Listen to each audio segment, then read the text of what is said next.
croiser la route des chevaux, de ces chevaux-là, c'est un plaisir parce que c'est des chevaux celles-ci en l'occurrence, qui se donnent pour nous et qui sont vraiment fantastiques. Il y a une vraie cohésion, il y a une harmonie, une alchimie, je sais pas comment on peut dire, mais elle a tout donné pour moi. C'était une jument qui n'avait pas du tout la carrure ni le physique pour sauter les grands prix qu'elle fait aujourd'hui. Aujourd'hui, je suis marchand de chevaux aussi, je vends beaucoup de chevaux. Celle-ci, voilà, c'est la jument qui n'est pas à vendre. Celle-là, elle n'a pas de prix.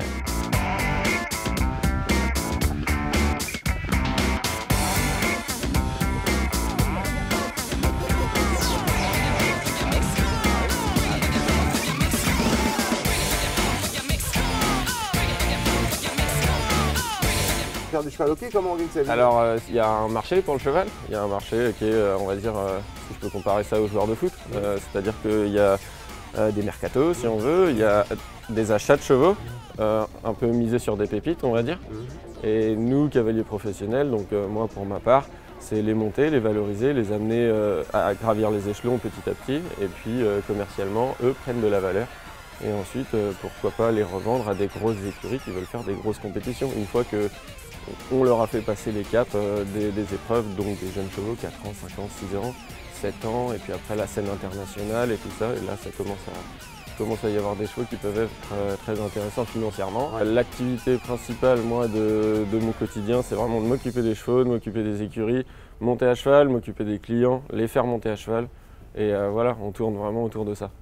Les enfants qui viennent ici, on commence par quoi? Comment ça se passe? On commence par les petits poneys. Alors voilà, on a un vivier de petits poneys qui sert effectivement aux petits enfants à apprendre à vivre autour d'un cheval, savoir comment s'adapter à chaque situation, brosser un cheval, préparer un cheval. On va commencer vraiment par le b.a.-ba et ensuite se mettre en selle et apprendre les premiers avancer, freiner, tourner, enfin voilà, vraiment la base, savoir tenir sur un cheval. Et vous savez qu'il y a de plus en plus d'adultes débutants qui viennent s'initier à l'équitation et qui prennent un vrai plaisir parce que on est vraiment dans un sport et avec une complicité avec l'animal, etc. Et on a beaucoup de personnes qui, sorties du travail, elles veulent couper, elles viennent là, elles viennent monter à cheval et elles se retrouvent avec des gens de leur âge qu'elles ne connaissent pas, donc des nouvelles connaissances, un nouveau cercle d'amis, ça se passe aussi comme ça. On a beaucoup de cavaliers qui se rencontrent et même parfois il y en a eu des couples qui se sont créés avec des gens qui viennent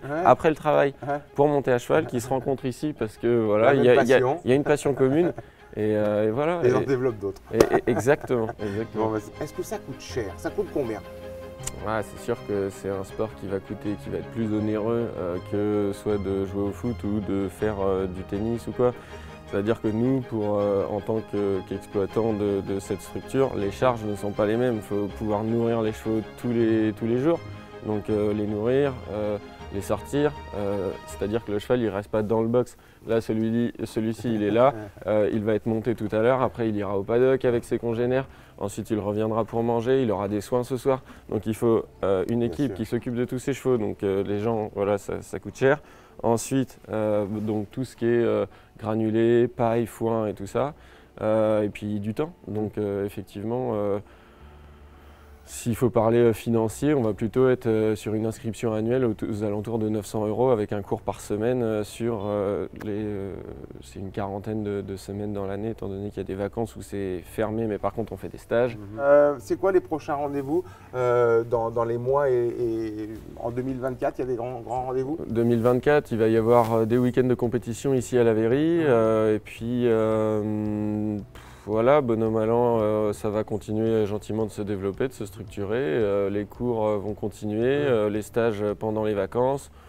Donc voilà, des échéances sportives, des échéances de loisirs et plein d'autres choses.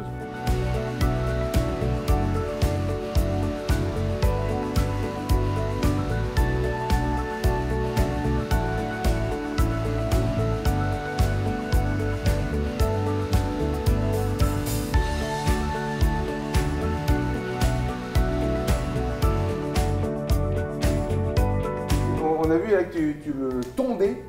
Pourquoi tu le tonds? Parce qu'il y a l'hiver qui approche et c'est pour pas qu'il attrape froid quand il va transpirer. Voilà, c'est ça. Quand ils font, c'est des athlètes, hein, mine de rien, hein, c'est des sportifs. Et quand ils transpirent, il faut que ce soit tendu.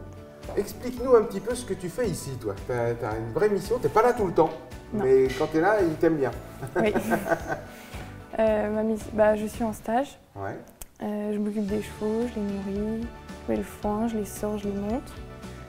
Et C'est la belle vie. Oui, Aujourd'hui, qu'est-ce que tu fais comme étude alors? un bac pro CGEH. Ça veut dire quoi? Gestion de l'entreprise hippique. Ok. Et donc, tu partages ton temps entre une école qui est basée où? À Pouancé.